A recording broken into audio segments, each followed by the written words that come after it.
चलो चलो जल्दी से, जल्दी आ जाओ मैदान में, देर मत करो।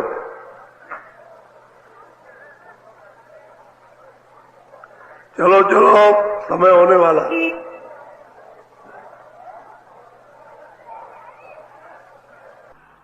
जल्दी निकल आओ, जल्दी। आज बहुत अच्छा सुनाऊंगा, आपकी समझ में आएगा।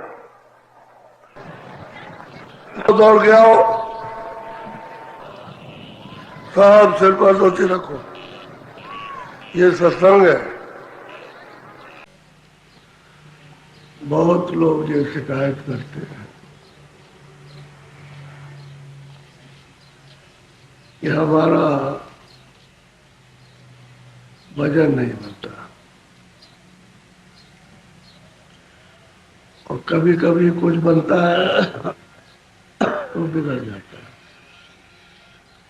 उन प्रेमियों से ये कहा जाता है कि जब वजन न बने तो ये आप अपनी छानबीन रखो कि हमारा मन कहाँ जाता है, वक्त भजन या ध्यान के, तो आपको पता चल जाएगा कि इसी के कारण भजन बिगड़ा होगा। और जब कभी कभी कुछ थोड़ा थोड़ा कुछ बनता है, कुछ देखने सुनने को मिलता है, ये भी निरंतर करो कि ऐसा क्यों हुआ, कि जब ये मन रुक जाएगा और सूरत इसके साथ और ये मन सूरत के साथ, तो भजन बनेगा। और जब अलग रहेगा तो फिर नहीं बन सकता। इसी की देखरेख वक्त भजन के आपको करनी है। और कुछ आप याद मत करो, कोई नाम नहीं देना, कोई रूप को याद नहीं करना, इसकी आप देखरेख रखोगे समय पर भगे में। जब सुमरन करो तो रोक के रखो, और ध्यान करो तो रोक के रखो, और भजन करो तो रोक के, तब आपका भजन बनेगा।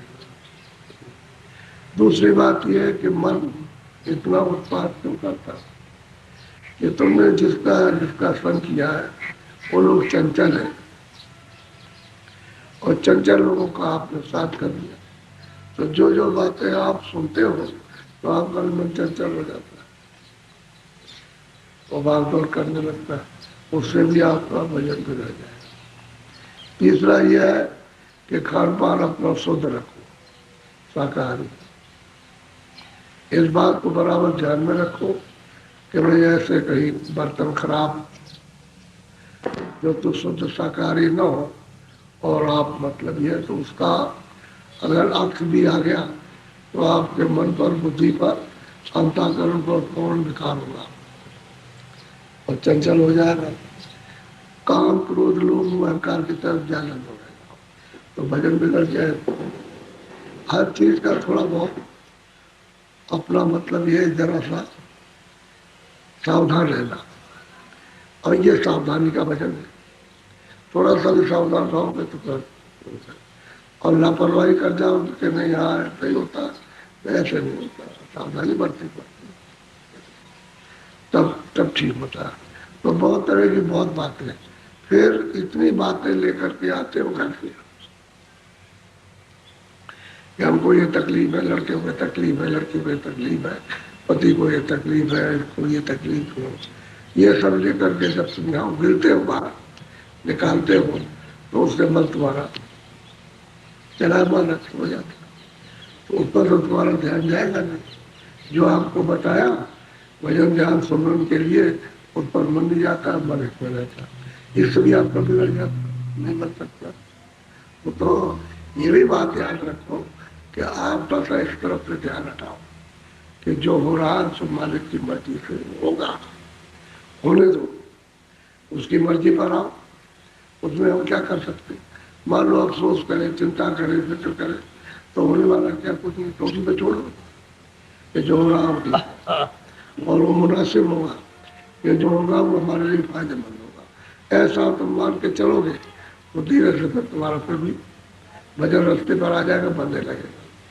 लेकिन आप अपने धुन में रहते हो, बस वही बात वो कहते रहोगे, कह भी देंगे तो आपको बता भी देंगे, लेकिन उसको याद नहीं। अभी से इसी वक्त कोई जादू कर दीजिए। तो इस तरह से आप अपनी जल्दबाजी में अपना भी नुकसान करते हैं और बाहर से भी नुकसान अंदर से भी नुकसान। तो ये ध्यान रखो बात का, समझ गए। मैं जब ये खुद कहता हूँ कि आप लोग मतलब करो तो आपको होगा, तो आप थोड़ा सा, इतनी तो मेहनत है और क्या आपको, और आगे फिर मेहनत नहीं है। मेहनत तो इतनी घूम करके दरवाजे पर दोनों आंखों के सामने बैठना और मन को रोक के बैठना, यही मेहनत है। तो उनकी यही मेहनत है। अगर इसमें कोई सफल हो गया, उसने अपनी बैठक बना ली, तो फिर आगे कोई काम, फिर तो बहुत आसान है और सीधा। इसलिए कहते हैं कि भाई बहुत सहज है, बहुत सरल है, और सरल पंथ में पावे पर शरीर रास्ते से मुझको पा जाएंगे।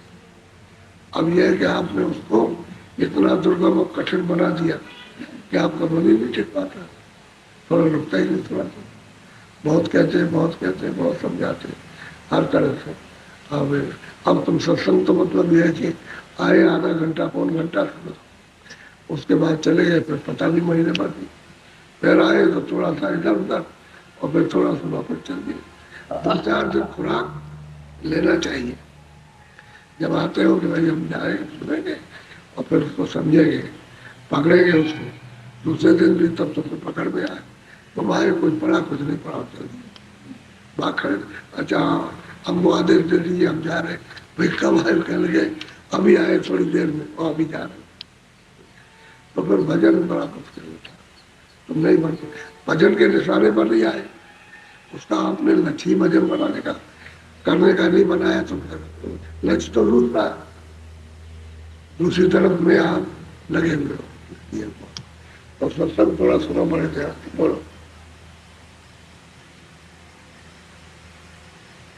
गुरु घाट चलो मन भाई, सूरत चदरिया देव धुलाई। कहते हैं देखो भाई, असल में चीज यह है कि गुरु ने जो घाट बताया नामदान के वक्त में, कहते हैं कि वहां उसको बैठा दोनों आंखों के सामने, क्योंकि शरीर में तो सूरत बैठी नहीं, वो तो नाके पर है।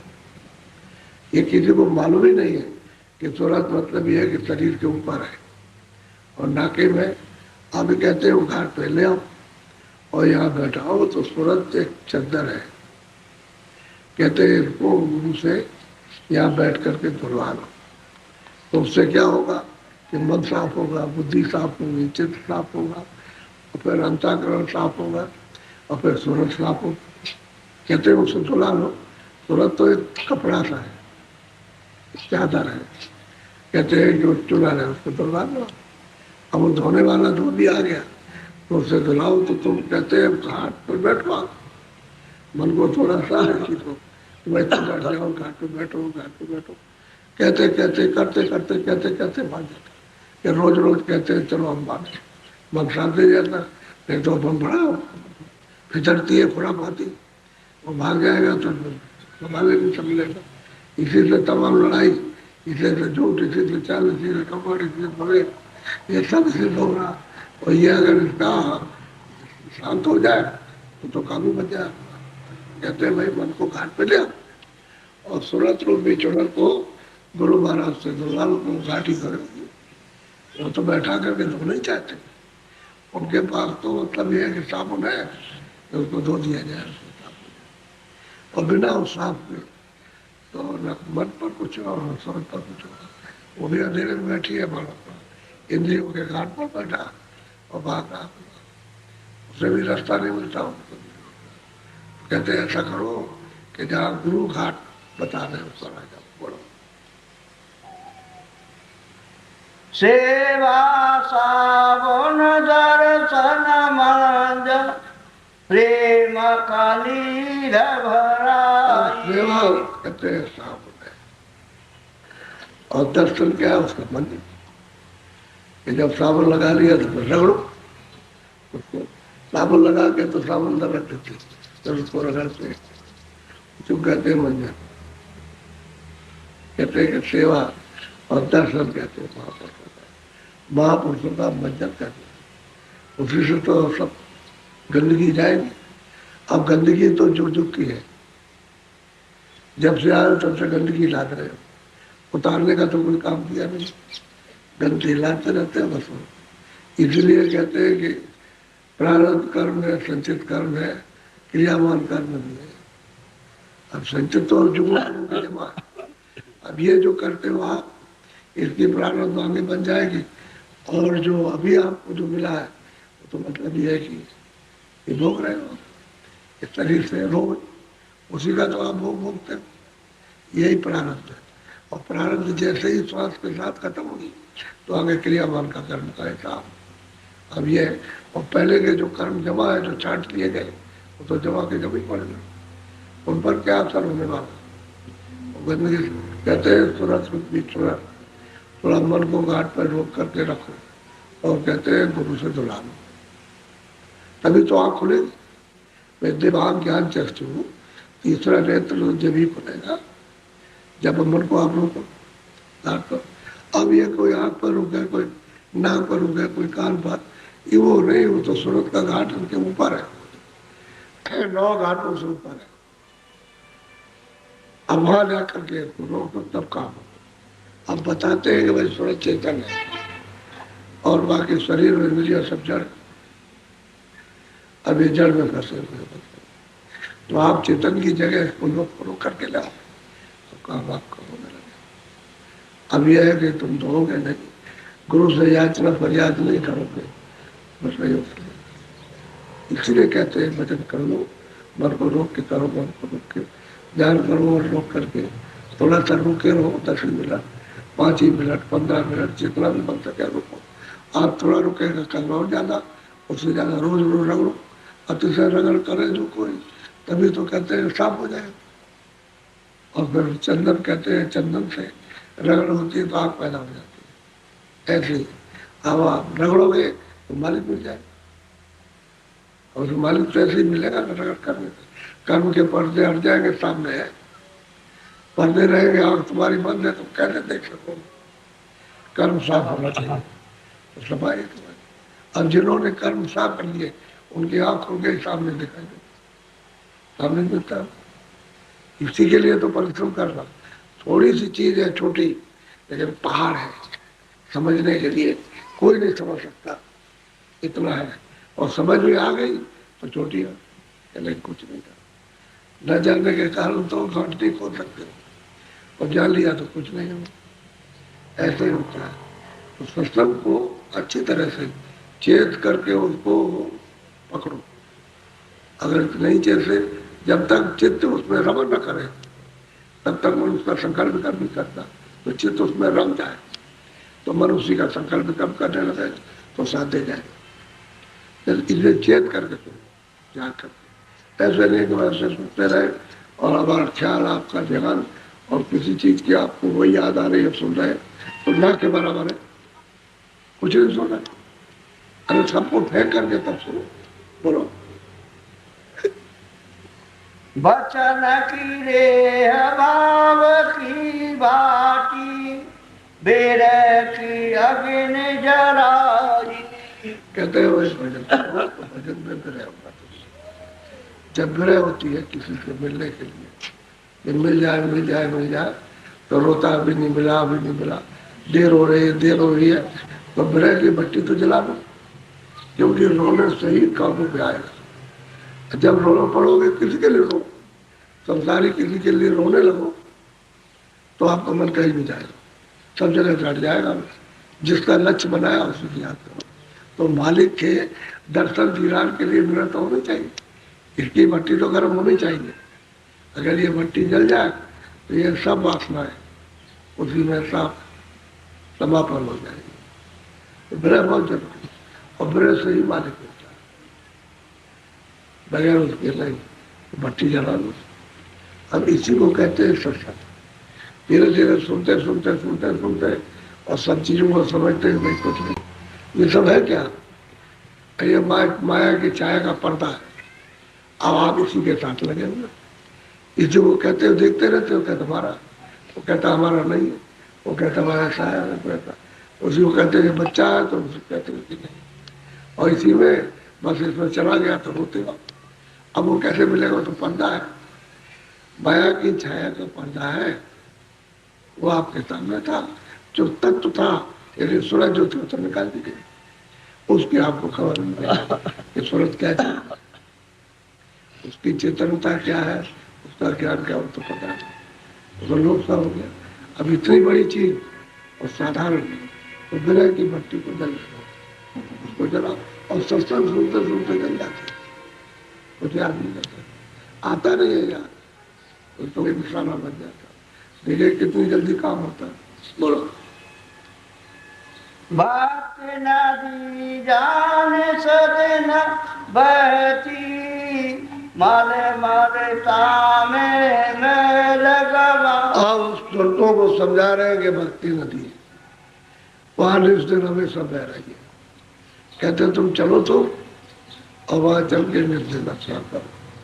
बहुत लंबी चौड़ी नदी, उन नदियों के सामने ये संसार तुम्हारा क्या है? तो ये उसके सामने कुछ है ही नहीं। न जाने के कारण सब कुछ है, और जब उधर जान लिया तो ये कुछ भी नहीं। तो भक्ति नदी है। भक्ति भाव जब पैदा हो जाएगा तो महापुरुषों की कृपा दया से तो देखो उसमें कुछ नहीं अच्छा लगता। एक चीज बोलो, बोलो। ओ जल निर्मल हुई सूरत जब, पूरत मन अति हर्षा। अब यह है कि भक्त नदी वो तो बहुत निर्मल है, अमृत की नदी बह रही है, उसको सब प्रयास करते, लेकिन कब? जब तुम सफाई कर लोगे तब तुम घाट पर, दोनों आंखों के घाट पर बैठ जाओगे, और यहाँ से जब सूरज जगेगी, आँख खुलेगी, आँख खुलने तो अंधेरे में कहाँ जाएगी? तो उधर तो उजाले हो जाते, प्रकाश में लाइट, उधर अंधेरे का क्या काम? अंधेरा तो जब तक तुम तो मैल है तभी तक अंधेरा, मैल हट गया तो अंधेरे का नाम। ये तो मैं लोगों से कहता हूँ, तो लोग जब साधन करते हैं देखते हैं तो बड़े विकल होते हैं। तो मतलब अब ये है कि अगर उनसे कहते हैं कि अच्छा ठीक है कोई काम मत करो, तो व्यवस्था बिगड़ जाएगी। कच्चा नशा फिर ठीक नहीं, कच्ची भक्ति, कच्चा विचार, तो उसको पकना चाहिए ना, कि उसको पकते पकते पकते हजम कर लो। वही चीजें आपके लिए कुछ नहीं, ना के बराबर रहोगे उन्हीं में। लेकिन आपको कोई उसका शोक, कोई दुख, कोई मतलब वो, कोई ममता नहीं जाते, पकड़े दो। कच्ची में तो आपको मतलब ये बैराग आया, कह लो हमको बच्चे अच्छे नहीं लगते, घर अच्छा नहीं लगता, अब ये और हम आगे लेना चाहते, कोई ऐसा नहीं। ऐसे तो व्यवस्था सब बिगड़ जाएगी, वो पक जाएगा। जब वो पक जाएगा तो यही चीजें आपके लिए सब, आप उदास हो गए और बिल्कुल वैराग, सब चीजों से अलग थलग, कुछ नहीं, कोई ऐसा नहीं। लेकिन पकना चाहिए, स्थिर होना चाहिए कोई चीज, और नहीं होती कच्ची में बनो। आप कहते हो कि ऐसा वैसा, तो घर में ही रहो। हम तो साधु बनाते नहीं किसी को, अपने अपने घर में रहो और वही भजन कर लो। जब इस स्थिति को अपने पूरा करो तो आपकी मर्जी, रहो बालो कोई फर्क नहीं। तो भक्ति नदी है, बह रही है, उसमें खूब अच्छी तरह से नहाओ, और नहा के कल के जितने भी आपको ये पाप और पुण्य उसमें लगे हुए सब धो डालो। ये कल का मैल है, कर्मों का कर्जा है, इसलिए तो आपको धोना पड़ेगा। और उसी भक्त नदी में जो बह रही, उसी में ये धो के साफ हो जाए। कुछ रहेगा, बोलो।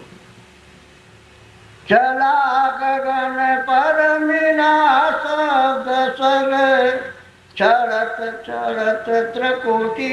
अब कहते हैं कि चढ़ा, अब चलेगा, अब चल पड़ा गगन की तरफ, आकाश की तरफ। और जब शब्द उसने सुना तो पकड़ा शब्द। अब तो बात यह है कि कान खुल गए, अनहद धुनी, वेदवाणी, आकाशवाणी हर एक घट में हो रही, लेकिन कान तुम्हारा जो दिव्य कान है सूरत में जीवात्मा में बंद है। जब तक वो खुलता नहीं तब तक सुनाई नहीं देगा, आंख नहीं खुलेगी तब तक कुछ दिखाई नहीं देगा। बाहर की आंखें तो कोई दिमाग नहीं, न बाहर के काम दिन में, वो तो तुम्हारे अंदर है। वो जो छुपी हुई चीज है उसी को प्रकट कर। तो चढ़ा, जब शब्द सुना, घोर शोर हुआ तो चढ़ा ऊपर को। जब पहुंचा त्रिकुटी में, ब्रह्म मंडल में पहुंचा, तब देखा उसने तो ये तो कुछ और, वहां तो कुछ भी नहीं था। तब उसको शक्ति, ताकत, उसको ज्ञान, तब उसको प्राप्त करा। रास्ता तो उसका रास्ते पर आ गया, अब किनारे लग गया। जब त्रिकुटी में पहुंच गया बिल्कुल किनारा है, यहाँ से भी अलग हो गया मृतलोक से, और स्वर्ग और वैकुंठ जो कपड़ा पहना था उससे भी अलग, और सूचम लोग जो सैदल कमल में ईश्वर का लोग है उससे भी अलग हो गया। अब वो चला, मतलब वहां पहुंचा। अब आखिरी कपड़ा चौथा उसको उतार देना। बोलो। सोन शिखर चढ़े अंश रूप धरे। और कहते हैं सोने 10वें द्वार को, पार ब्रह्म पद को कहते हैं सोने शिखर। कहते हैं कि उस पहुंची वहां क्या हो गए, श्वेत, यानी सफेद ही सफेद। तो ये तो कोई कपड़ा पहनी है, सफेदी है क्या? कुछ नहीं। वो जो सफेदी है वो उसका तो यहाँ निशान नहीं। यहाँ के रंग से आप सफेद खाओ, लेकिन ये सफेदी यहाँ नहीं, जितना वहां सफेद। सब सुनते हैं हम सुनो, श्वेत रहती है सब, और चित्त नहीं चेता रहता। वहां पहुंच जाती है, पाप का दीदार दर्शन होता। ऐसा नहीं कि ऐसा ही, तो उसने कितना बिछाया कि पागल बगैर जानकार के, बगैर गुरु के उधर जा ही नहीं सकता, उसे पता ही नहीं कुछ करता। और जो गुरु जानकार मिले जाए, अब वो गुरु जानकार मिले तो चढ़ चढ़े, कहते हम समझे शिखर पर पहुंचे, वहां जाके पार उनका इन्हें अल्लाह का दीदार दर्शन किया, अलग हो गए। कहते हंस रूप हो गए, जो सुनते वहां है वही यहाँ के गए वहां आ गए उसी रूप में। बोलो। माँ सोन छवि और पाई, और उसके ऊपर चली गई महाकुंड का मैदान, ऊपर में भवन गुफा महाकाल बैठे हुए, उनका भी दीदार दर्शन किया। वो तो मतलब और भी श्वेत है, और भी सफेद है, इनसे बहुत ज्यादा सफेद। बोलो। भमर गुफा पर सोहम सत्य लोक सत सोहम गाई। अब कहते हैं कि भाई भंवर गुफा में चढ़ी जो सोहम पुरुष की जो आवाज आ रही थी, उसको पकड़ लिया, चढ़ गई। ऊपर में कहते हैं सत्य, सतनाम है सतलोक, उसी को नानक जी ने सचखंड कहा, और संतों ने उसको सतलोक कहा। उसको कहते हैं अमरधाम। सारी जीवात्माएं वहीं से आई, उसी जगह से, और कहते हैं वहीं पहुंच नहीं जाते। कहाँ जिस घर से आई उसी घर, जिस देश से आई थी उसी देश, अपने देश से आई थी उस पहुंच गए, और वो सबका सृजनहार, उसी से ये सब रचना हुई, उसी से ईश्वर आए, उसी से मतलब ब्रह्म आए, उसी से पाप महाकाल को सब उसी से, और ये वही से सब से आए। अब ये भेद तो किसी को पता है नहीं, क्या करेगा कोई आदमी। और किताबें अगर किसी के पास रख दी जाए तो उनसे क्या उसकी समझ जाए। वो तो जो जानकार होगा वो महापुरुषों की वो बात आपको याद कराएगा, तो उसका साबुत है, महापुरुषों का साबुत है वो प्रमाण। बताते देखो और उन्हें भी प्राप्त, तो आपको ये टाइम नहीं पीछे भी लोग प्राप्त करते चले गए। और सूरत कहती है कि मैं सतलोक में दाखिल हुआ और सतलोक का दीदार दर्शन किया, सतलोक में जाकर। तो सतलोक कोई मतलब यह है कि भगवान गुफा और महासुन और सोने नहीं है, नहीं तो परे है, उसी से संग हुआ। बोलो।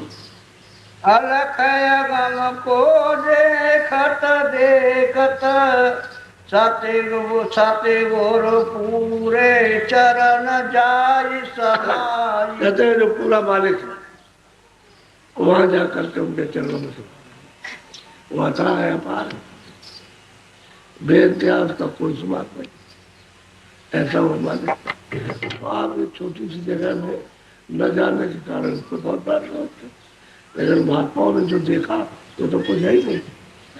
तो मतलब छोटा, कभी कभी हम आपको जानने के लिए समझा देते हैं कि जितना ही ऊपर जाओगे उतना ही ये छोटा दिखाई देगा, और जितना नीचे आए हो तो मतलब मालूम होता है कि फैल गया है।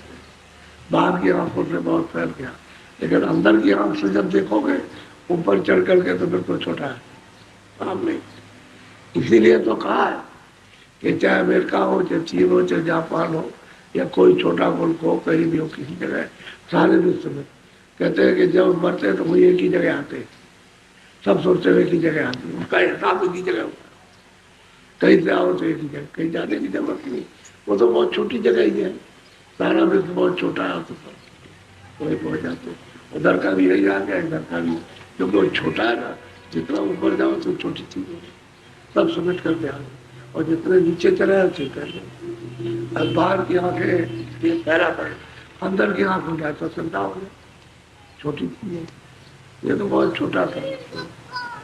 और वो तो बड़े बड़े देश, ये तो स्वर्ग वैकुंठ तो बहुत बड़े देश, उससे ऊपर बहुत बड़े बड़े देश, उसकी क्या होती जाएगी, ऐसा विस्तार किया उसने। तो आपको उसका ज्ञान तो किसी कहेगा, अब जानकारी उसको समझाएगा और रास्ता बता करके नहीं चलेगा। सबसे बड़ी बात तो यह है कि वो रास्ता बताएगा, जुक्ति बताएगा कि ऐसे करो, ऐसे देखो, ऐसे सुनो, ऐसे पकड़ो, ऐसे घाट खुल जाएगा, दरवाजा खुल जाएगा, और इस तरह से तुम बाहर हो जाओ और फिर तुमको दिखाई देने लगेगा पूरे वहां। जब प्रेमियों को मिल जाते हैं तो सही रास्ता मिलता है, सही मार्ग मिलता है, और उसको कोई पंथ नहीं है, सुरतों के वापिस जाने का रास्ता उसी को कहते हैं पंथ। पंथ कोई जमात नहीं है 10-20-50 लाख आदमियों की, मार्ग को कहते हैं पंथ। तो रास्ते से उतर के लाएंगे तो कहे नाम से, शब्द से लाएंगे, शब्द पकड़ करके आइए, दोनों आंखों के पीछे बैठ गए, और वही शब्द यहाँ रुका हुआ, जो ले आया वो आंखों के सामने है, वो कहीं गया नहीं है। तुम्हारी आंखों में कान खुले, आंख खुले तो पता चले कि सब तो मेरे पास है, उसी को तो पकड़ के चलोगे, उसी को चढ़ोगे पकड़ के गरण में। अब वो अगर नहीं रहेगा, ऊपर रहेगा तो आप कैसे चढ़ोगे, तो सामने है, डोरी पड़ी है, उसी को पकड़ा देते हैं, और पकड़ा के तो उसका बोध होने लगता है, अंदर को सुनाई देता है खूब अच्छी तरह से, और उसकी भाषा सुनाई देती है, समझ में आती है। ऐसा नहीं है कि नहीं, तो उसी को पकड़ना और पकड़ के चढ़ना। उसमें 2 धाराएं हैं, एक तो उतार करके जाएंगे, एक और दूसरी वापस ले जाने वाली, नेगेटिव पॉजिटिव 2 है। एक ले आ रही है, एक लोग तरफ उतार कर फेंक दिया, और एक घसीट रही है, खींच रही है अपनी तरफ, और 2 धाराएं, एक ले जाने वाली, एक ले आने वाली। तो वही बता देते हैं कि जो ले आई है उसको छुड़ा देते हैं, जो ले जाएगा उसे पकड़ा देते हैं। ये है उनका काम, अनुभवी पुरुषों का, जिन्होंने देखा, जिन्होंने पाया, उनका ये काम वही बताते हैं और कुछ नहीं। और तो बाकी तो रचना है शब्दी पर, जो भी रचना है सब शब्दी पर है। यहाँ भी रचना बिना शब्द के यहाँ भी नहीं हो सकती। तो स्वर्ग वैकुंठ भी शब्दी के, अब ऊपर में निखालिश होता गया। अब ये पर्दा स्वर्ग वैकुंठ में नहीं है, वो चेतन है, वो तत्व चेतन है। उसके ऊपर जाओ, उससे और साफ, वो भी तत्व चेतन है, उसके ऊपर जाइए तो और शब्दों का जरूर, और सब तो ऊपर में जब ब्रह्म के ऊपर चलेंगे तो सब मिलेगा। ये शब्द क्या चीज होती है, सब खेल शब्द का नाम, आवाज का है, आवाज से ही सब कुछ हुआ है, और आवाज से सब खत्म हो जाता है। असली चीज यह है कि आप बड़े झंझट झमेले में फंस गए, उलझ गए हो। अब यह है कि जल्दी करोगे तो हाथ टूट जाएगा, यानी आपका विक्षिप्त मन हो जाएगा, बुद्धि हो जाएगी आपका, तो कुछ निकालो। और स्वयं धीरे से निकालोगे तो आपको बाहर से कुछ नहीं, धीरे से निकालो। आप हो एक तो कुछ देखते रहो, अनुभव करते रहो और धीरे से निकले आओ। कोई तुमको डांटे, कुछ कहे, स्त्री चिड़चिड़ा करके बोले, कुछ लड़ाई झगड़ा कर, चुप रहो। जब वो कुछ चुप रहोगे तो कुछ नहीं बोले।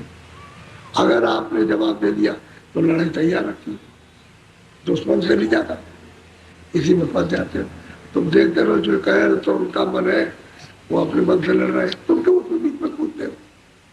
अरे अपने मन से लड़ रहे हैं, थोड़ा बात तो अपने मन से हो रहा, अपने कामों से, अपने आवाज से। आप वैसे ही बोझा लाद रहे, चुप रहो, तो चुप ही साथ जाओ, कुछ नहीं बोला। अगर स्त्री कुछ करती है तो आदमी कुछ बोले, चुप हो जाए, कुछ नहीं कर सकते। चुप रहोगे कोई कुछ नहीं कर सकता, और बोल दिया तो मत जहर है। यही तो सब सीखना, तो समझते नहीं हो इसको तो कोई क्या करेगा, धीरे धीरे सब हो जाए।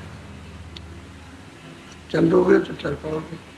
बोलो जय गुरुदेव, जय।